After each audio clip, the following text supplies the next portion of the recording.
Nous arrivons maintenant à la catégorie ver relative au verbe de votre API. Le verbe de votre API, c'est la méthode HTTP qui va piloter l'action faite par votre API. Donc, bien utiliser les verbes comme get, post ou delete, c'est essentiel pour garantir un comportement clair de votre API, prévisible et surtout conforme au standard REST. Nous avons identifié ici juste 3 règles qui nous semblent indispensables. Encore une fois, charge à vous de les compléter dans vos contextes. La première règle, bon, je l'ai un peu mentionné juste avant, c'est que vous allez utiliser les verbes HTTP standards. Ces verbes ont été définis dans la RFC 2616 dont vous avez l'URL ici. Si vous faites pause, vous avez largement le temps de recopier l'URL assez courte et d'aller voir par vous-même.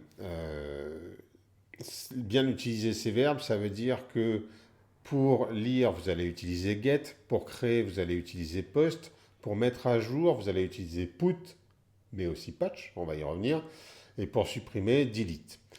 Même si patch n'est pas dans la RFC, il est aujourd'hui largement adopté et ça choquera personne si vous l'utilisez. Pour le reste, l'idée est simple. Vous évitez de créer des verbes exotiques, vous évitez les hacks dans les URL. Il est important que votre API, encore une fois, dans l'expérience développeur, il faut que votre API soit intuitive et standard. Deuxième règle, le verbe delete ne doit pas être autorisé sur les endpoints de collection. Un endpoint de collection, a priori, vous voyez ce que c'est. Vous avez un exemple ici, /orders. J'ai la main sur toutes les commandes. Si je fais un delete sur /orders, je supprime toutes les commandes. Même si il peut exister certains cas où vous pensez à l'utiliser, attention, vous n'êtes pas tout seul potentiellement à utiliser l'API et ça peut être potentiellement catastrophique. Sur des cas de suppression en masse, on est mieux sur des traitements par batch, voire avec de l'ETL. L'API n'est peut-être pas le bon modèle et surtout pensez que l'API elle est exposée, elle est disponible. Si vous vous faites hacker par un pirate, en un clic, il supprime toutes vos commandes. Donc, par prudence, évitez d'implémenter les deletes enfin, évitez. N'autorisez pas directement les deletes sur les endpoints de collection.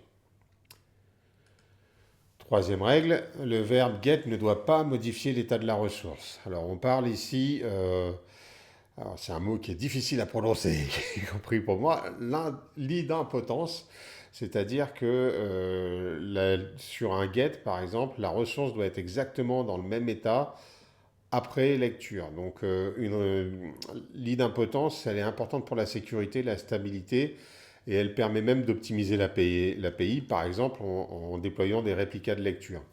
Si vous avez besoin d'auditer, de tracer un accès, faites le côté log, mais ne modifiez pas la ressource en elle-même. Get sert uniquement à lire des données. Et nous en avons terminé sur cette section assez courte. La suite à venir. À bientôt.